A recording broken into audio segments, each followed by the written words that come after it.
di acara Cantelan Show yang keempat. Salam kenal, saya Ekan, PIC Candelan untuk dalam Mangun Sudiran, tetapi juga ada 3 tempat lain, yaitu Badran, Code, dan Gondolayu. Mungkin bisa kita langsung mulai saja, Mas Komo, minta tolong untuk slide-nya. Baik.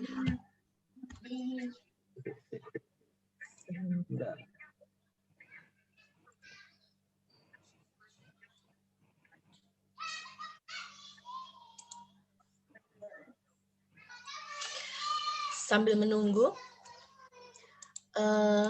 untuk cantelan di 4 tempat yang tadi saya sampaikan, sebenarnya proses mengawalinya sama dengan rekan-rekan yang lain di beberapa di 3 acara sebelumnya. Kita bekerja sama dengan Kagama Care, kemudian mendapatkan dana stimulus. Stimulannya itu untuk Jogja, kebetulan kita mendapatkan per titik itu 500.000. Nah, tantangannya kemudian adalah bagaimana 500.000 ini bisa berkelanjutan. Nah, untuk di 4 tempat ini, kita memilih melakukan cantelan sehari sebanyak 7 buah cantelan atau 7 kantong cantelan, sehingga asumsinya ketika kita punya 500.000, maka kita bisa melakukan cantelan minimal selama 1 minggu. Next, Mas.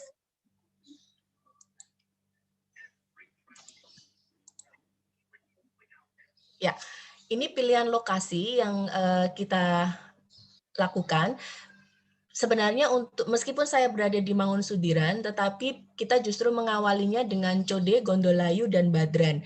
Kenapa kita memilih 3 lokasi tersebut? Karena lokasi tersebut meskipun di wilayah perkotaan, itu termasuk daerah yang selam. Jadi di pinggiran sungai, termasuk yang Badran itu Badran yang bawah. Jadi di situ banyak buruh-buruh atau buruh harian lepas yang misalnya buruh cuci, kemudian tukang-tukang becak, juga banyak pekerja-pekerja yang mereka kos atau kontrak di situ. Nah, banyak yang kemudian mengeluh bahwa banyak mata pencaharian yang hilang begitu. Misalnya tukang becak jadi tidak dapat penghasilan, kemudian ada yang di PHK dan sebagainya. Sehingga kita berpikir untuk masuk ke daerah tersebut. Kalau kita lihat dari foto yang di slide ini adalah gambaran untuk mereka yang berada di wilayah Code. Jadi masih banyak ibu-ibu yang sepuh-sepuh begitu, dan kemudian sebagian besar, hampir semuanya tidak bermasker. Ini yang terjadi di awal ketika kita mulai mencantelkan. Dan ini kemudian menjadi tantangan yang lain ketika kita melakukan cantelan di wilayah-wilayah ini. Kenapa? Karena saya pribadi sebagai PIC di beberapa wilayah ini, meskipun kemudian dibantu oleh warga setempat, untuk langsung masuk dan kemudian memberikan edukasi itu masih dalam tanda kutip, kalau tadi disebutkan Pak Agung, menjadi orang luar, sehingga perspektif negatif bahwa kalau bahasa ininya siapa sih lo gitu ya, masuk-masuk terus ngasih tahu gitu, kenal juga enggak, misalnya seperti itu. Nah, itu menjadi tantangan tersendiri buat kami yang berada di luar wilayah. Oke, nanti kita akan coba bahas selanjutnya, Mas. Ya, nah alasan mengapa mencantelkan, sebenarnya yang pertama jelas terinspirasi dari Ibu Suri ya, kemudian dari Ibu Ardiati dan rekan-rekan Kagama Care, tetapi alasan yang berikutnya memang bagaimana memenuhi kebutuhan sehari-hari. Kenapa? Karena ketika awal pandemi itu terus terang saya melihat banyak orang baik bermunculan. Jadi kenapa banyak orang baik bermunculan? Banyak orang yang kemudian dengan sukarela ataupun bersama-sama menyediakan banyak sekali bantuan, dan itu disebar di jalanan. Kenapa? Karena meskipun baik, tetapi tadi niat baik belum tentu tepat sasaran. Niat baik belum tentu diterima dengan baik. Seringkali ini juga menjadi catatan. Kenapa? Karena mereka berpikir bahwa sasaran pertama adalah mereka yang berada di jalan, sehingga tukang becak, pengemis, peminta-minta, ataupun kemudian tukang-tukang koran, sebagian yang berada di pinggir jalan itu hampir setiap hari menerima bantuan dari orang-orang baik tadi gitu. Sehingga kadang-kadang terjadi penumpukan justru untuk bantuan-bantuan tersebut. Tidak jarang misalnya dari cerita-cerita begitu ya, bahwa si bapak itu hari hari ini mendapatkan box sembako 8, nasi bungkusnya 9, misalnya seperti itu. Sehingga kadang-kadang justru nasinya tidak dimakan, kemudian ada juga yang sembakonya dijual dan sebagainya. Nah, dengan cantelan ini sebenarnya kita berusaha bahwa itu tepat sasaran. Kenapa? Karena satu kantong itu kan seperti tadi perhitungan awal itu rata-rata hanya Rp10.000. Sehingga kalau untuk masak satu hari sebenarnya itu cukup. Tetapi juga menimbulkan bahwa ngapain kalau hanya Rp10.000 kita bersusah payah atau bermalu-malu untuk mengambil seperti itu. Jadi itu jiwa-jiwa seperti itu yang kita munculkan. Kemudian yang kedua, alasannya adalah bahwa ini sebagai stimulus. Kenapa stimulus? Ada banyak orang baik tadi, tetapi kadang-kadang secara kemampuan mereka belum belum cukup ketika harus menyediakan dalam jumlah yang banyak. Ini berkaitan dengan yang ketiga. Sehingga ketika sudah ada centelan minimal 7, itu kemudian ada, oh saya bisa mencentelkan meskipun hanya 1-2 kantong, misalnya seperti itu. Nah, ini kemudian membangkitkan partisipasi dari warga bahwa kemudian mereka tetap bisa berbuat baik, kemudian bisa ikut mencantelkan, dan itu menjadi perputaran di wilayah-wilayah tersebut. Kemudian tidak harus banyak tadi, sudah kita singgung, partisipasi warga juga muncul. Nah, tidak harus bertemu langsung ini di awal menjadi sangat penting. Kenapa? Karena pandemi ini pandemi yang unik begitu ya. Jadi kita sama-sama tidak tahu siapa membawa virus, kemudian kita harus seperti apa begitu. Karena kemudian jaga jarak, masker dan sebagainya pun menjadi tadi tantangan edukasi yang sangat susah untuk langsung kita kenalkan kepada warga. Sehingga buat penggiat cantelan sendiri sebenarnya juga menjadi sesuatu yang aman ketika mencantelkan, bahwa kita mencantelkan kemudian bisa, kalaupun ada yang mau melihat dari jarak jauh bisa, tetapi kalaupun nanti sesuai dengan motonya bahwa cantelkan dan ikhlaskan, ya sudah dicantelkan saja, kita tidak harus menunggui begitu. Jadi kita sendiri juga bisa lebih menjaga secara kesehatan kita. Baik, next Mas. Nah, ini tantangan yang tadi muncul selama mencandalkan edukasi. Nah, yang pertama tentang edukasi ini jelas menggunakan masker. Ini di dalam foto ini terlihat bagaimana kemudian ada 2 orang yang sudah memakai masker. Nah, ini untuk melakukan hal ini tentu tidak hal yang mudah. Nah, karena kita memiliki 4 tempat, ini menjadi unik karena ada yang kemudian menggunakan aturan secara tertulis misalnya. Jadi di Badran itu ditulisi, boleh ambil tapi harus cuci tangan, pakai masker misalnya, dan itu ditulis. Tetapi kemudian yang di Badran itu tidak, yang di Code itu tidak ada tulisan seperti itu. Tetapi kemudian cantelannya itu yang dijarangkan. Dan kemudian cantelan ini yang untuk Code dan Gondolayu itu dibuat shift-shiftan. Jadi misalnya pagi ada yang kita mencantelkan 7, kemudian nanti Ibu PIC yang di wilayah tersebut akan mencantelkan lagi kalau ada dana atau sumbangan yang masuk di siang hari. Sehingga warga yang datang itu bergantian. Kemudian tantangan yang kedua adalah ketersediaan barang. Mengapa ketersediaan barang? Karena tadi kita hanya menstimulus dengan 7, sehingga kita tidak tahu apakah kemudian akan ada orang lain yang mencantelkan atau tidak. Kemudian kita sendiri setelah dana stimulan dari Kagama Care itu berakhir di hari ke-7 misalnya, apakah akan ada keberlanjutan atau tidak. Kemudian yang ketiga adalah menyampaikan kepada yang tepat. Nah, kenapa kata yang tepat ini saya berikan quote and quote begitu? Karena ini menjadi karakteristik atau ini tersendiri begitu ya, bahwa kemudian yang tepat itu siapa? Apakah memang si A, si B ini yang membutuhkan, atau kemudian jangan-jangan orang yang selama ini kita anggap mampu, ternyata selama pandemi ini juga terdampak, tetapi kita saja yang tidak tahu. Karena kalau di Jawa kan sering wang sinawang begitu ya, wah kayak numpak motor kok mengambil cantelan misalnya begitu. Nah itu tadi kita mau menggunakan yang mana? Ini menjadi tantangan buat kita. Nah ini akan terjawab nanti bahwa kemudian itu tadi cantelkan dan ikhlaskan, kembali kepada kata-kata itu bahwa kita masukkan ke situ, tetapi di wilayah Code ini ada yang unik karena kemudian mereka menengarai ada satu dua yang memang itu benar-benar membutuhkan, tetapi dia tidak mampu untuk datang ke cantelan. Jadi misalnya ada satu orang ibu hamil yang ini sudah hamil waktu itu usianya sekitar 8 bulan. Sehingga dia untuk jalan ke tempat cantelan ini karena posisinya agak jauh itu tidak enak. Kemudian dia juga kebetulan berbeda RT begitu. Sehingga dia selalu disisihkan justru satu candelan kemudian diantarkan kepada ibu ini. Itu yang dilakukan. Kemudian trik yang lain itu dilakukan oleh kawan-kawan yang di Badran. Mereka kemudian membuat candelan itu sehari sejumlah 35.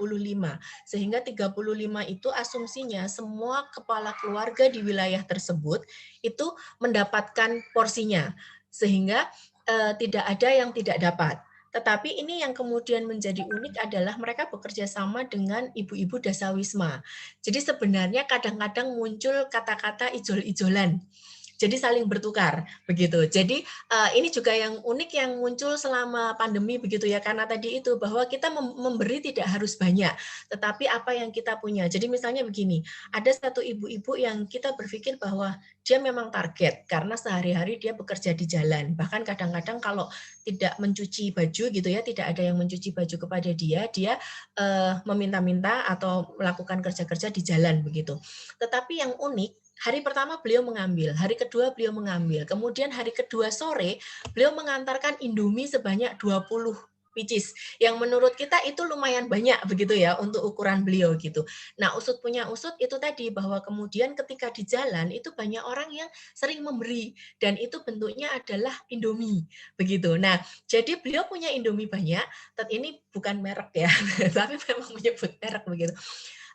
Beliau punya mie banyak, tetapi mungkin tidak punya sayur atau lauk yang lain, sehingga beliau mengambil, tetapi kemudian beliau juga memberi. Nah, ini yang kemudian menjadi tantangan tersendiri untuk PIC, kalau bahasa Jawanya menjadi bagaimana bisa iguh.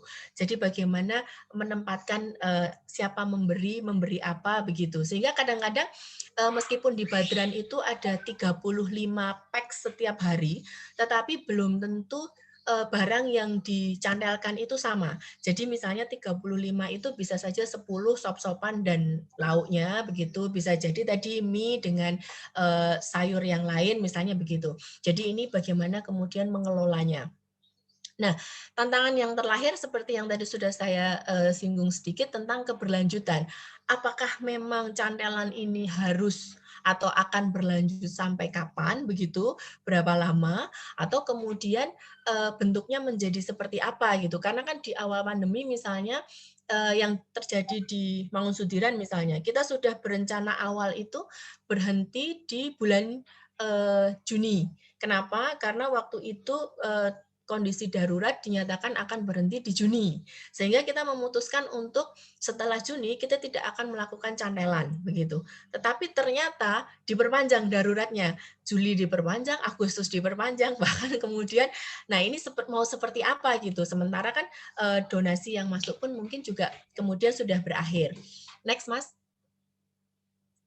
Nah, menjawab tantangan yang tadi ini ada beberapa hal yang sangat mendukung bagaimana kita kemudian melakukan cantelan itu. Bahkan misalnya di beberapa wilayah seperti Badran dan Code itu sampai sekarang masih berlanjut.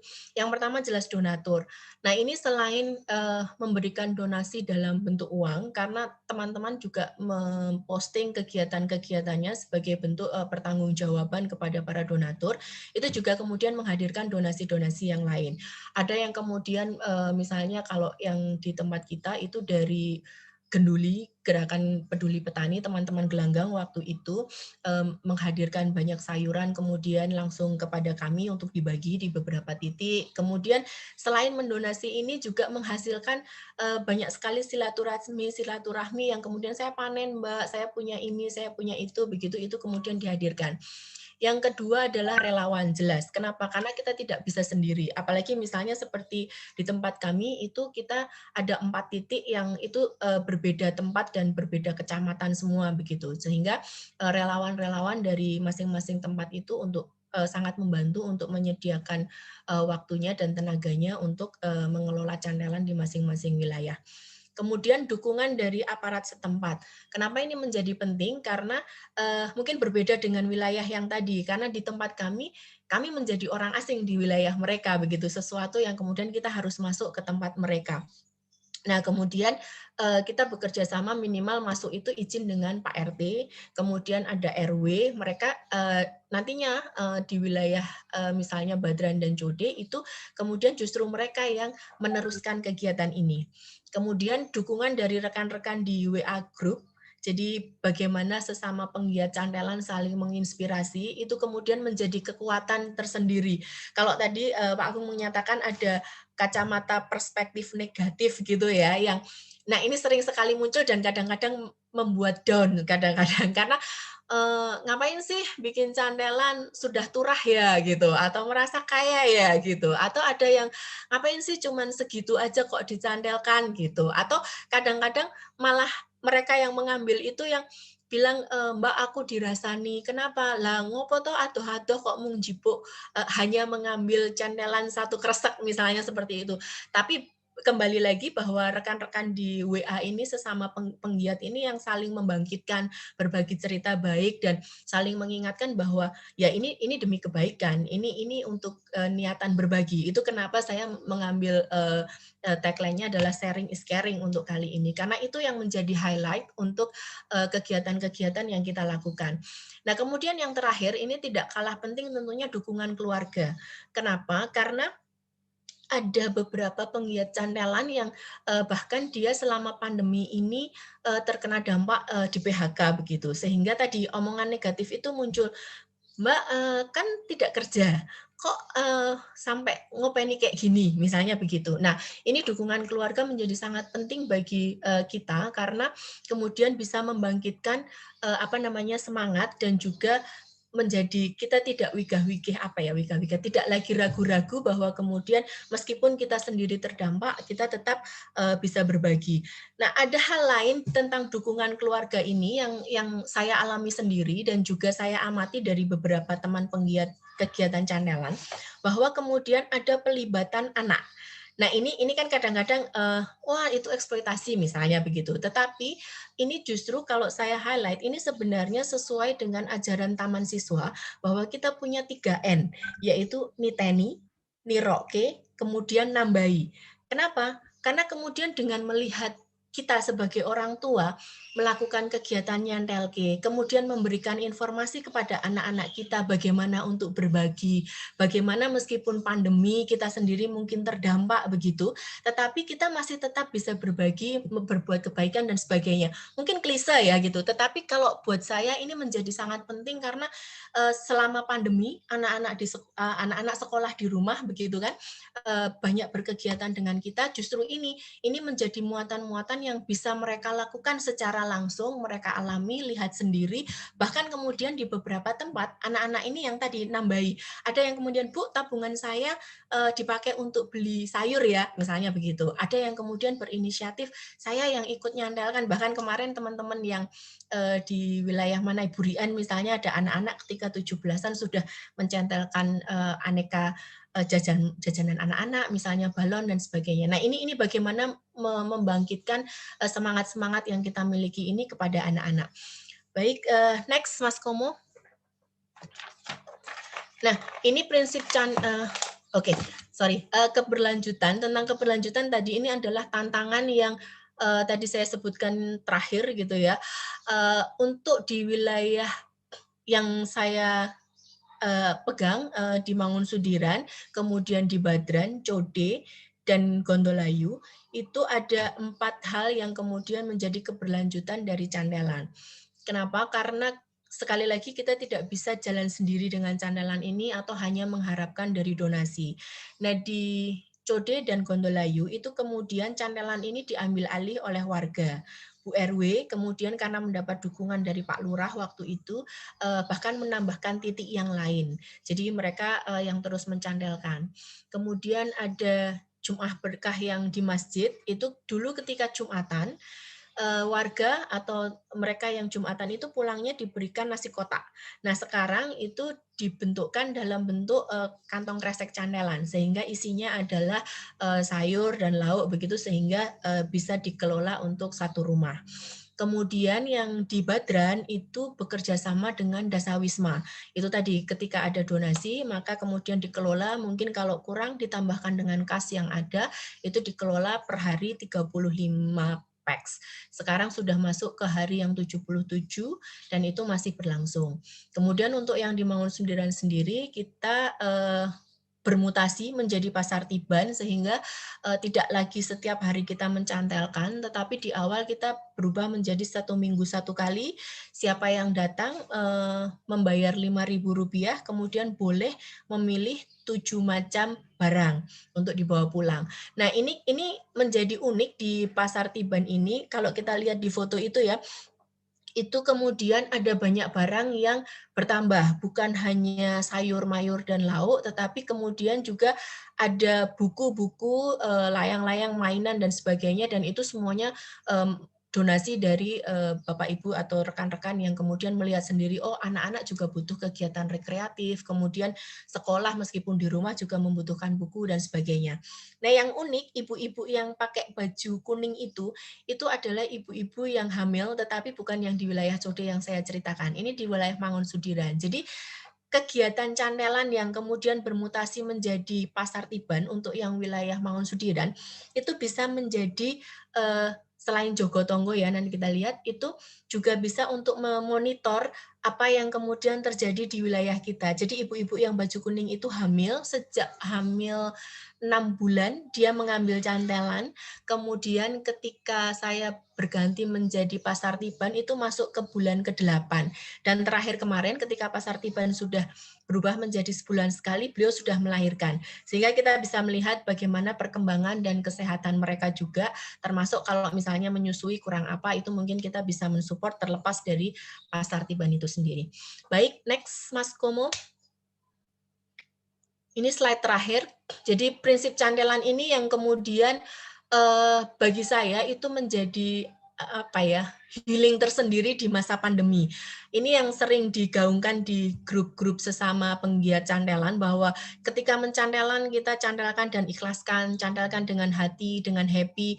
Kemudian yang terakhir ora lokak malah kebak. Jadi memang kemudian bagaimana kalau saya mengkaitkannya dengan teori kebutuhan Maslow di sini, kita sebenarnya dengan mencantelkan itu bukan hanya menjamin kebutuhan secara fisiologis saja, bahwa ada di sebelah kita yang butuh makan dan mungkin sedang kekurangan dan sebagainya, tetapi itu juga menjadi healing bagi kita di masa pandemi. Bagaimana kemudian kita juga merasa aman sampai nanti pada titik tertinggi ada aktualisasi diri kita, seperti yang tadi disampaikan, bahwa di masa pandemi pun kita masih tetap bisa berbagi, di masa pandemi pun kita tetap masih bisa saling memberikan perhatian kepada sekitar kita. Dan kalau bicara tentang teori perubahan, nggak usah daki-daki mungkin ya, mengubah dunia dan sebagainya, tetapi ini sesuatu yang real dan bisa kita mulai dari diri kita, dari keluarga kita, dan apa yang ada di sekitar kita. Jadi memang tadi disampaikan bahwa ini menjadi kebangkitan sosial gitu, yang bermula dari kita, mungkin menjadi semacam gerakan di kita. Dan mungkin untuk mengakhiri dari saya, nanti akan dilanjutkan oleh dua rekan yang lain ya. Kita tidak sendiri di masa pandemi. Itu yang kemudian menjadi salah satu spirit, bahwa kemudian this too shall pass gitu. Jadi bahwa kemudian kita akan ada orang lain atau sahabat, keluarga yang sama-sama mungkin terkena dampak, tetapi kita akan bisa melewati masa pandemi ini. Sekali lagi kita tidak sendiri. Matur nuwun Mbak Isma, saya kembalikan. Terima kasih Mbak Eka. Sudah bisa didengar